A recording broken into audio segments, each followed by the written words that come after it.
देख लेते हैं। ऑनलाइन अश्लील सामग्री पर केंद्र सरकार सख्त, बोला 24 घंटे में सोशल मीडिया प्लेटफॉर्म से हटाना होगा, उल्लंघन पर आपका कड़ा एक्शन लिया जाएगा।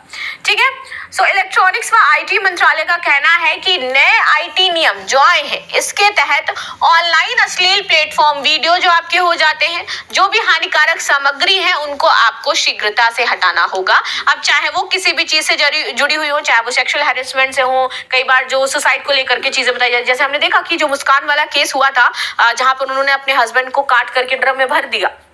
इससे पहले उन्होंने कुछ मूवीज देखी थी, कुछ सीरीज देखी थी कि कैसे वहां पर काटना है और उसको भरना है। तो ये एक तरीके की आपराधिक जो आपराधिक प्रवृत्ति के लोग होते हैं उनके लिए बहुत सही होती है। वो लोग भैया ढूंढते हैं, अच्छा ऐसे ऐसे करना है, लो काम खत्म। तो ये वाली जो चीजें कई बार कुछ लोगों को ऐसा काम करने के लिए मोटिवेट भी कर देती है। रेप भी इससे बढ़ रहे हैं क्योंकि लोग ऐसी अश्लील मूवीज देख रहे हैं। लोग अब जब आप वैसी चीजें देखोगे, लोग कहते हैं ना कि भाई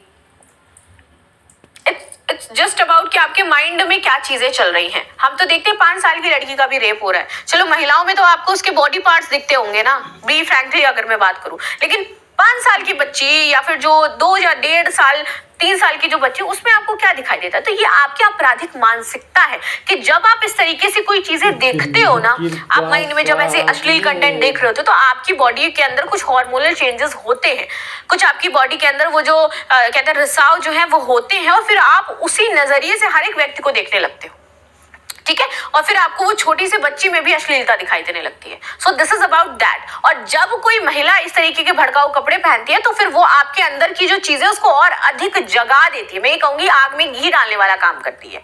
हम ये नहीं कहेंगे सिर्फ इस वजह से ये सारी चीजें होती हैं, वरना अगर इस वजह से होती तो बच्चियों के साथ रेप नहीं हो रहे होते, लेकिन बच्चियों के साथ भी हो रहे हैं। यानी कि आपराधिक व्यक्ति जो है वो उसको उसी नजर से देख रहा होगा और उसके माइंड में एक ऐसी चीजें आई जब हम इस तरीके की कंटिन्यू चीजें देखते हैं, हम बैठ करके अश्लील सामग्री, और इसके बहुत सारे ऐप्स भी हैं, लोग देखते हैं, प्रेफर करते हैं देखना, राइट। चलो इलेक्ट्रॉनिक्स व आईटी मंत्री अश्विनी वैष्णव ने संसद को बताया कि नए आईटी नियम के तहत जो इंटरमीडिएट है इनको 24 घंटे के भीतर किसी भी ऐसे सामग्री को हटाना होगा जो पहली दृष्टि में किसी व्यक्ति के निजी हिस्से को दर्शाती है। तो आप सभी क्या करो, उसको रिमूव करो। किसी व्यक्ति को पूरी तरीके से या आंशिक रूप से अगर नग्न दिखा रही होगी, हम देखते हैं बहुत सारे इंस्टाग्राम अकाउंट है, लड़कियों के भी हैं और बहुत सारे इंस्टाग्राम अकाउंट्स लड़कों के भी हैं इवन, ठीक है, जहां पर हम देखते हैं कि वो जानबूझ करके पर्टिकुलरली अपने कुछ बॉडी पार्ट्स है उसको वो शो कर रही होती है। तो अगर आपके ऐसे कुछ अकाउंट्स हैं तो आपको वो सामग्री तुरंत हटानी पड़ेगी जहां पर ये पता चल रहा है कि आप कौन सा काम कर रहे हो उसमें। ठीक है।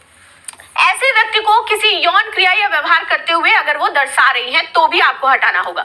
अश्लील सामग्री दिखाने पर सजा का क्या प्रावधान है? तो शिकायतकर्ता अपनी शिकायत पर सोशल मीडिया इंटरमीडिएट के शिकायत अधिकारियों द्वारा की गई कार्रवाई से संतुष्ट नहीं होने पर अपील कमेटी भी भेजी जा सकती है। आईटी एक्ट 2000 में इलेक्ट्रॉनिक रूप से अश्लील सामग्री दिखाने पर सजा का प्रावधान भी किया गया है कि आपको जेल होगी और जुर्माना होगा। अगर अश्लील सामग्री नहीं हटाई गई तो मिलने वाली छूट भी आपकी खत्म कर दी जाएगी। एक्ट के तहत सोशल मीडिया इंटरमीडिएट में अपने प्लेटफॉर्म पर अश्लील सामग्री को रोकने में असमर्थ अगर आप पाए जाते हो तो इंटरमीडिएट के तहत उन्हें मिलने वाली छूट क्या होगी? खत्म होगी।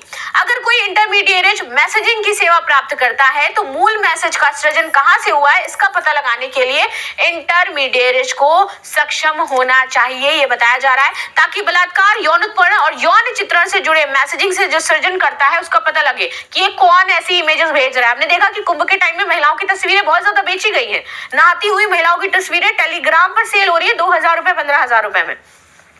कहां से आई? पता चला ना कौन से लोग थे वो 4 जो कुंभ में ये करने गए थे, पाप धुलने गए थे, लेकिन एक और पाप करके आ गए वो। वैसे ही यहाँ पर पता चलेगा कौन ऐसी चित्रण बना रहा है, कौन से चित्र दर्शा रहा है, कौन ऐसी इमेजेस डाल रहा है, कहां से इनका सृजन हुआ है। तो ये सारी चीजें पता चलेंगी और उस पर एक्शन लिया जाएगा। बच्चों तक पहुंच प्रतिबंधित करना है। मंत्रालय के मुताबिक आईटी नियम 2021 के तहत ओटीटी प्लेटफॉर्म या फिर क्यूरेटेड ऑनलाइन प्रकाशकों के लिए आचार संहिता तय की गई है। इस संहिता के अंतर्गत ओटीटी प्लेटफॉर्म को निर्दिष्ट आयु और उपयुक्त श्रेणी में सामग्री को वर्गीकृत करने के साथ अनुचित सामग्री तक बच्चों की पहुंच को प्रतिबंधित करना आवश्यक है। अगर वो ऐसा नहीं करते हैं तो कड़े प्रावधान होंगे और आपके जो अकाउंट्स है वो तक सील किए जा सकते हैं। तो ये फाइनली देख लेते हैं। ऑनलाइन